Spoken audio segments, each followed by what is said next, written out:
Harapan saya itu orang yang seperti Anies itu semakin banyak muncul. Kan sekarang ini kita menjadi seolah-olah hanya Anies gitu loh. Bahkan kalau kita ikuti dari kalimat-kalimatnya Rocky itu kan bertumbuh hanya jadi kepada Anies yang bisa diharapkan masuk di dalam wilayah kebijakan. Harapan saya orang semacam Anies makin banyak. JIS itu segede, kalau orang pada bilang segede-gede gaban, banyak orang tahunya belakangan setelah itu jadi, prosesnya orang nggak tahu. Bangunan sebesar itu satu. Yang kedua, perapian kampung-kampung kumuh itu mencapai 200 lebih di Jakarta. Banyak orang nggak tahu dan itu dijalanin. 9 waduk di Jakarta itu 5 waduk dirapiin, dibangun baru oleh Anies. Itu bukan sirkus, itu pekerja Bang Julvan.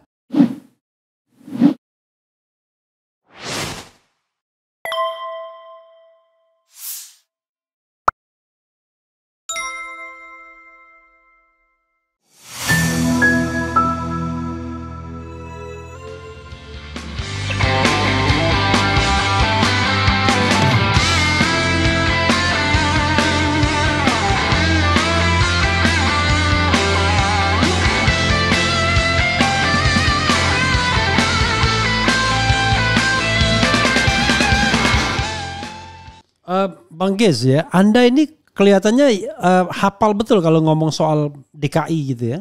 Dari A sampai Z gitu. Soal teknis-teknisnya, soal pengerukan sungainya, programnya dan lain sebagainya.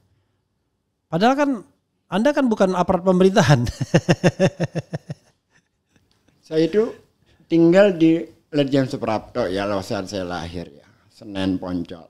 Saya mengalami zaman bagaimana daerah itu menjadi sangat amat liar.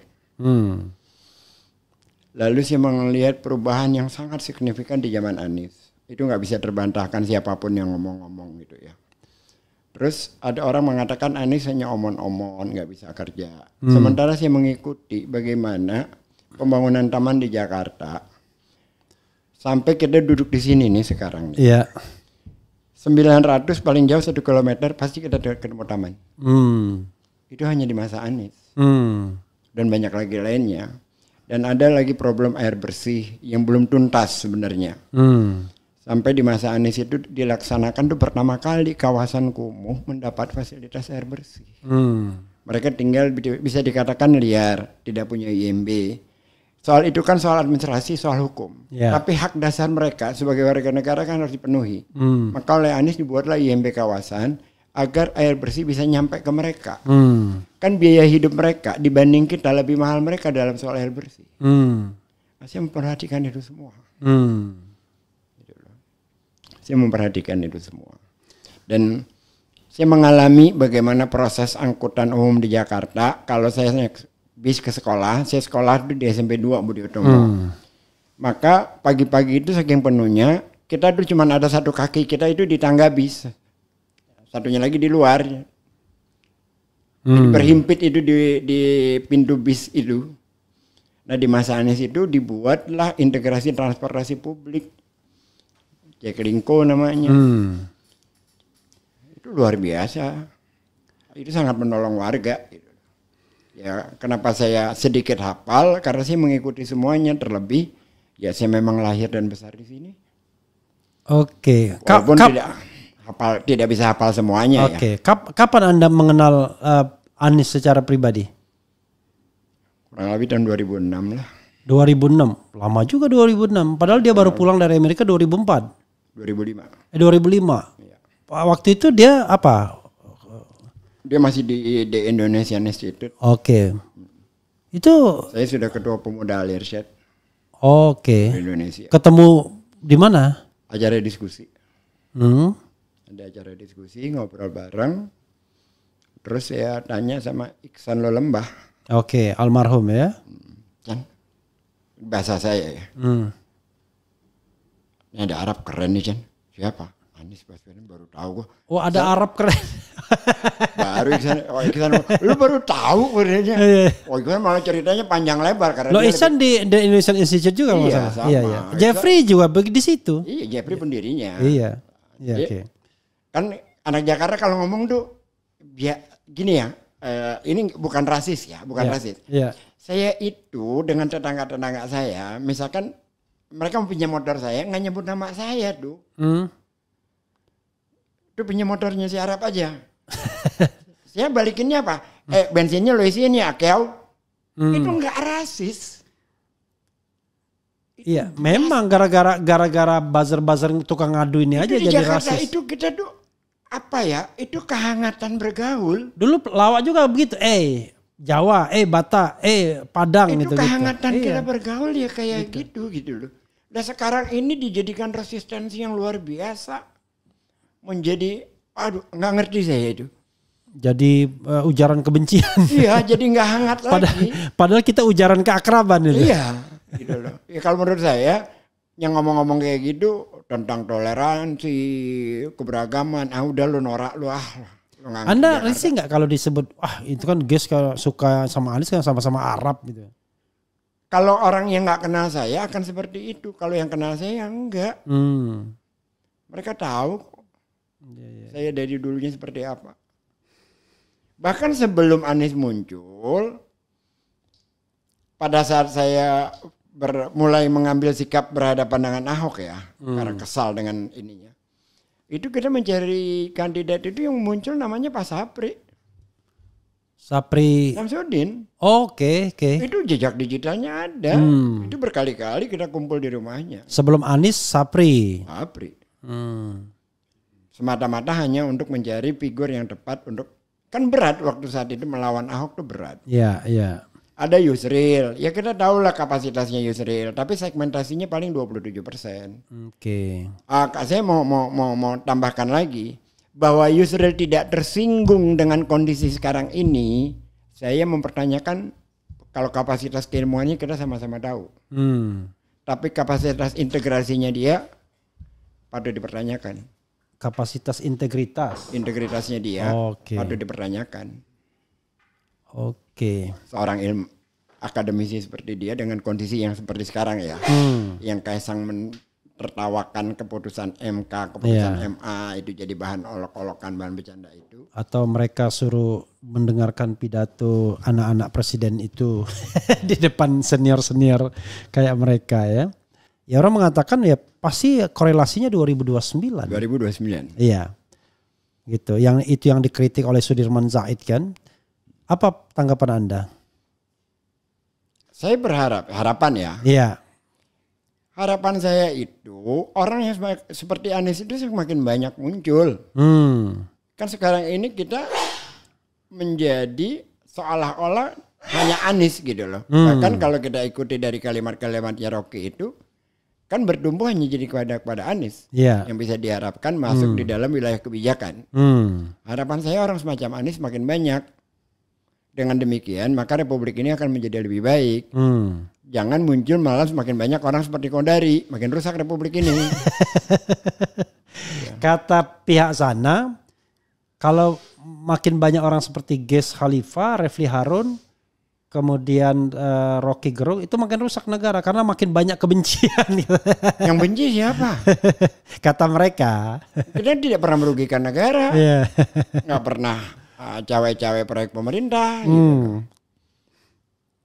Jadi itu satu. Yang kedua, ya tentu saja karena adanya Anies saat ini sah-sah saja kalau dia gini ya. Ini kesalahan Sudirman Said, kesalahan yang lain-lain melihat Anies. Anies itu 5 tahun menjadi gubernur DKI. Di depan saya Pak Prabowo bicara. Dan banyak orang di Masjid Sunda Kelapa. Sebenarnya yang ditawarkan itu Anies. Anies menolak. Ditawarkan sebagai menjadi wakil presiden. Wakil presiden waktu Sandiaga Uno. Oke. Anies menolak. Di Masjid Sunda Kelapa. Di Masjid Sunda Kelapa. Di depan banyak orang, ada di media, ada di YouTube. Di depan Broges juga. Iya, saya ada di situ. Oke. Jadi Anies menolak. Itu ucapan Pak Prabowo. Lalu ketika Anies mau dicalonkan jadi capres kemarin tanggal 3 Oktober diputuskan oleh Nasdem. Jauh sebelumnya saya bicara dengan Anies tentang pencapresan. Anies mengatakan, guys tunggu tanggal 16, setelah itu baru kita boleh bicara. Kenapa? Dia benar-benar ingin hanya bicara tentang pencapresan setelah masa gubernurnya selesai. Baru dia mau bicara soal-soal seperti itu. Kita sebagai relawan belum ada yang dikasih bicara tentang itu. Tetapi karena KPK menggunakan instrumen hukum sebagai alat penjagalan, maka buru-burulah Nasdem mendeklarasikan Anies di tanggal 3 Oktober. Itu semata-mata hanya persoalan KPK. Oke, karena ada isu Anies mau ditangkap. Mau ditangkap saat itu. Kan itu begitu. firm ya, mau ditangkap. Firm. Oke. Jadi yang memerintahkan siapa yang mau Firly lah. Oke. Walaupun dia ada lagi atasannya lagi gitu loh. Kan begitu. Atasan Firly siapa? Ya kalau siapa lagi kalau bukan istana dan sebagainya. Ya, oke, silakan. Ya. Lalu terus kalau kemudian nanti Anies terpilih, insya Allah terpilih, lalu kemudian dia juga dicalon, ya biasa aja. Itu yang disebut public call kan. Kalau tidak ada permintaan dari pasar, kan nggak mungkin juga dia maju. Kan nggak mungkin. Partai nggak punya, duit nggak punya. Gimana ceritanya dia? Berarti kan ada permintaan dari masyarakat. Terus kalau kemarin ada diskusi di sebuah forum podcast juga kayak gini, mengatakan bahwa udah sebaiknya orang yang mau maju, Sudirman juga bersama Bang Julpan waktu itu. Zulfan Lindan. Ya. Orang yang benar-benar kerja serius dengan Jakarta. Bukan hanya main sirkus lalu muncul di pencapresan. Yang main sirkus itu Jokowi masuk gorong-gorong. Anies kerja. Bahkan kita kadang tidak tahu apa yang dikerja. Bahkan kita tidak tahu tiba-tiba jadi. Dia senyap saja. Misalkan JIS itu segede, kalau orang pada bilang segede-gede gaban. Banyak orang tahunya belakangan setelah itu jadi. Prosesnya orang nggak tahu. Bangunan sebesar itu satu. Yang kedua, perapian kampung-kampung kumuh itu mencapai 200 lebih di Jakarta. Banyak orang nggak tahu dan itu dijalanin gitu loh. 9 waduk di Jakarta itu 5 waduk dirapiin, dibangun baru oleh Anies. Itu bukan sirkus, itu pekerja Bang Julfan. Yang ngomong nih di sini. Oke.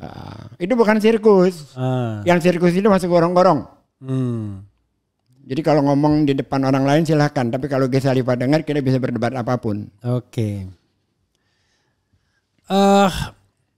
Kalau saya mengatakan begini.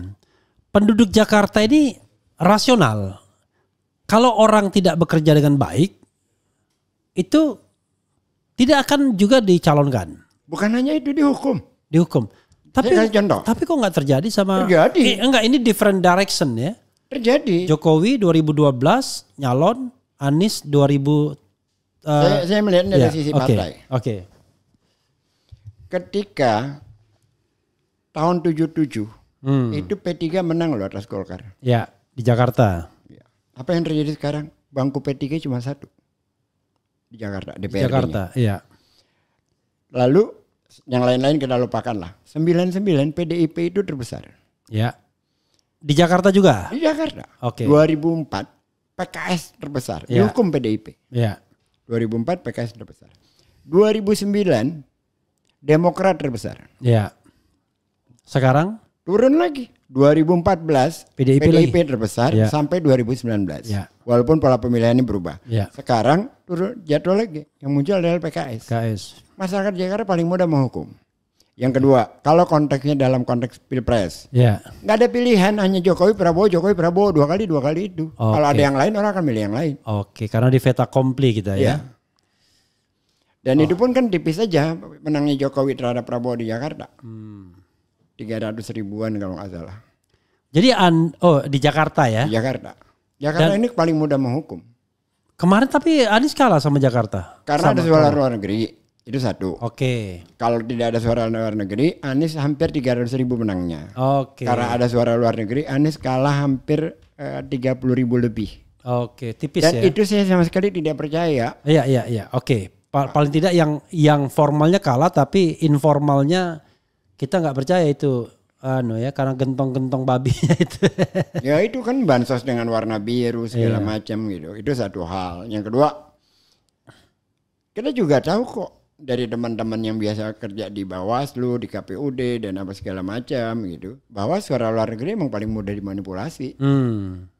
Paling istilah mereka itu paling empuk. Ya. Nggak ada yang mengawasi. Nggak ada yang mengawasi. Dan semua perwakilan itu perwakilan penguasa. Ya. Oke. Kita bacakan lagi ya. Saya senang membacakan begini kan lebih objektif ya. Lebih interaktif. Iya.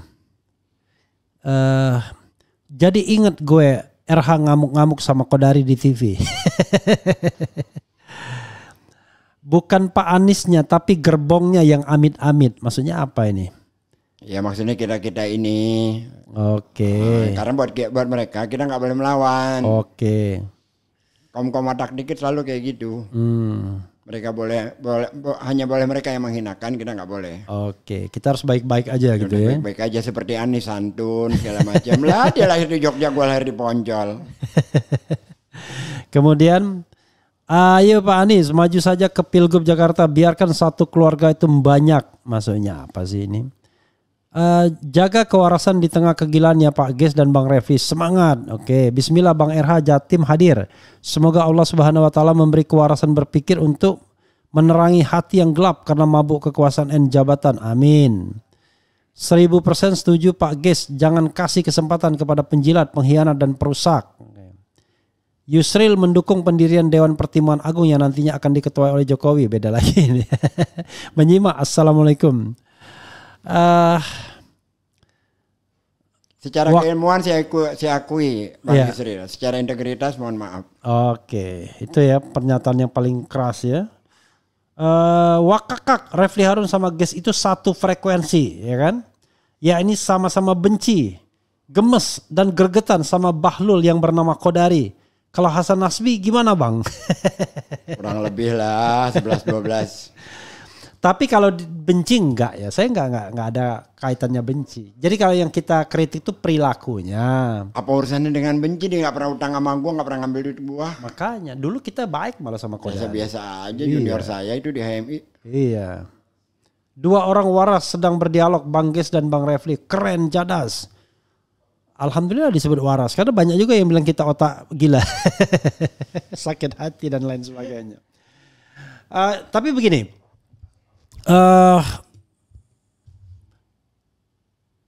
Sejauh mana ya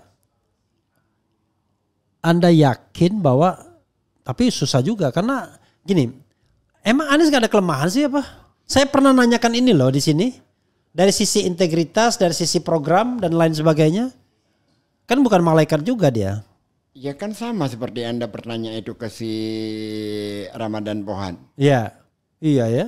Sama. Iya. Kelemahan ini sih sangat personal, nggak ada persoalan-persoalan yang sifatnya publik. Jadi sulit. Bukan kita mengagung-agungkan dia ya. Tapi kalau kelemahan-kelemahan personal itu kan untuk apa itu bukan urusan. Kan kita kan berbicara tentang urusan publik. Kalau urusan pertemanan ya pertemanan aja. Ya, jangan diambur-amburkan ya. Kan itu urusan privat yang nggak penting gitu. Kita menilainya publik aja. Yang publik aja. Anda sering ngomong pribadi sama Anies berdua saja selama within dari 2006 sampai sekarang, canggih juga Arab itu. sampai ketika Anda mau mengatakan sampai sekarang 2018 tahun. Banyak. Gak kehitung banyak. Gak kehitung. Banyak. Bahkan ada yang saya paling sedih. Saya datang ke dia itu, ngapain sih ketemu dia hari itu, saya nyesal gitu. Kenapa? Jadi saya kan orang yang tidak suka ngeluh ya. Iya. Jadi ada satu kebijakan di Ancol itu panjang ceritanya tentang Masjid Apung, pembangunan Masjid Apung. Jadi karena ada COVID kan terhenti. Lalu gak jalan-jalan lah. Saya itu udah bicara berkali-kali dengan direksi apa segala macam, dengan mengambil pola lain. Saya bicara dengan Taufik, M Taufik Gerindra, ketemu juga dengan asisten ekonominya Anies. Ini bagaimana caranya supaya ini tetap bisa berlangsung walaupun situasi kita itu secara kondisi keuangan lagi parah sekali gitu loh. Karena kan itu legasi ya. Jadi setelah COVID agak melandai, saya menghadap ke dia, saya ngadu lah. Pertama kali itu saya datang ketemu dia itu untuk mengeluh gitu pertama kali. Apa yang terjadi? Dia itu dengan tenang, dengan biasa mendengar apa cerita saya. Begitu saya keluar dari ruangan, saya ketemu stafnya dia, Noval. Oke. Bang, pertandingan bola Desember ini nggak jadi. Padahal itu mereka sedang mau berangkat dari rumah masing-masing ke airport. Liverpool, Real Madrid, sama Barca. Oh. Memang kenapa? Tadi siang lo surat, Yang mau dia undang ke JIS itu? Iya. Ya, oke. Akhirnya ditunda ya Iya. ke Juli. Itu kan harusnya Desember. Tadi siang suratnya Pak Menko Marifest datang, tidak memberikan izin. Oke. Jadi kebayang tuh betapa sumpahnya Anies mendapat surat itu. Kesalipa datang menceritakan masalah. Nyesal banget gue datang 2 hari. Nyesal semuanya. Dia nggak cerita itu soalnya? Enggak. Oke. Tidak sama sekali. Raut mukanya penerimaannya biasa. Sebagaimana kita ketemu dia. Iya. Keluar dari ruangan baru saya ketemu. Innalillahi. Nyesal banget itu. Itu hal yang paling saya sesali. Itu udah tahun berapa ya? 2021. 2021 itu memang untuk pembukaan JIS itu akan ada pertandingan 3 segitiga itu ya? Iya, sama dari Persija juga. Oh, Persija, Liverpool. Kalau saya nggak salah, bukan Persija ya, apa ya, Bali United apa kalau nggak salah. Barcelona. Oke. Tapi akhirnya terjadinya di bulan April. Emang Anies suka sepak bola? Sangat. Apa tim favorit dia? Barcelona? Liverpool? Dia Brazil. Wah, kalau Brazil sama kita Nis. Tapi Brazil keok. Jadi kita ini ya dalam hidup tidak merasa paling baik, ya kan? Kita juga banyak dosanya. Ya, tetapi bedanya adalah kita bukan pejabat publik. Karena itu dosanya agak kurang. Tapi kalau Anda pejabat publik, Anda jangan alhamdulillah ya kan, senang-senangan. Ada menteri yang begitu menjabat hartanya kurang dari 1 miliar, 10 bulan sudah 11 miliar dan sekarang mungkin udah puluhan miliar atau ratusan miliar gitu. Ada juga menteri yang hartanya ratusan miliar tapi hadiah semua. hadiah. Hibah. Jadi kita ketawa-ketawa ini bukan berarti kita senang, kita prihatin gitu ya. Kemudian Oke, satu dua lagi ya sebelum closing statement ya. Anies Tom Lembong. Oh keren. Hah? Keren. Nggak ada resistensi? Nggak. Peluang menangnya? Besar, kalau soal wakil itu nggak terlalu pengaruh lah. Yeah. Nah, itu wacananya partai-partai aja. Oke, keren itu ya. Apakah kalau Yusuf Hamka, Baba Alun bisa jadi lawan berat Anies? Ya saya nggak mau memprediksi, tidak mau mengecilkan orang ya, silakan aja ya. Cuma bahwa dia bicara kemarin, diwawancara dengan siapa, semua yang dikatakan itu sudah dilakukan Anies. Transportasi publik gratis sudah dilakukan, pembangunan transportasi lebih masif sudah dilakukan, pembatasan jalan ganjil genap diperluaskan di masa Anies, yang akhirnya nyusahin gua kemari. Iya. Kok bisa nyusahin? Kan crossing nggak ada yang ya kan ganjil genap. makanya kita tunda sehari ini. Enggak, maksudnya kalau crossing kan dari Senen lewat Tugu Tani. Iya mau crossing ke sini kan lewat Kemanggisan kan enggak. Ya dari Senen kemari pulangnya kan gue mesti ke Tebet. Balik ke kantor. Nah, kalau Tebet Gatot Subroto ya saya nggak ikut-ikut lagi sudah ya. Kan? Oke, ini ada pertanyaan terakhir ya. Kalau saya percaya mitos DKI Jawa Barat yaitu nggak ada gubernur 2 periode. Jadi mending Anies ke Jabar, RK ke DKI. Tapi ini saya udah cek kalau nggak salah Ahmad Heriawan 2 periode. Gimana? Nggak, itu mitos yang salah. Dan saya kira bukan soal mitos-mitosan ini kan kebetulan aja. N-nya itu kata orang N-nya itu baru berapa? Kan pilkada DKI langsung ini kan baru zamannya Pak Foke. Lawan Adang Dorojatun. Foke 1 periode. Ya. Jokowi 1 periode. Nggak nyampe cuma 2 tahun. Ya kan Jokowi nggak nyampe. Tapi maksudnya untuk 1 kali gubernur. Anies 1 kali gubernur baru 3 kali. Jadi N-nya terlalu sedikit untuk mengatakan mitos ya. Masih banyak mitos Indonesian Idol yang runner up itu malah lebih ngetop daripada yang juara. Bang Giz, Siap.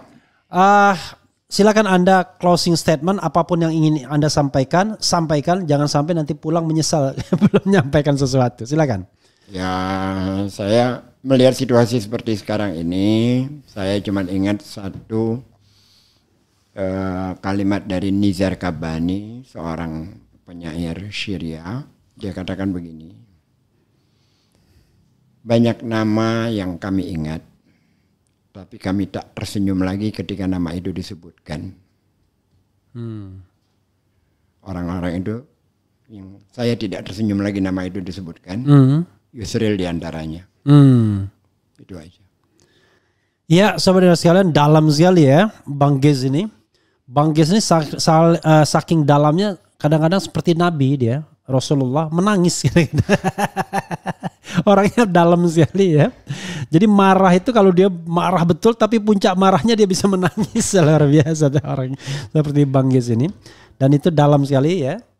Ya gimana kita bisa tersenyum sebagai mentor kita melihat situasi seperti ini, orang-orang seperti itu tidak bersenyum. Oke, kalau dengar nama Refli Harun masih tersenyum? Oh iya. Masih.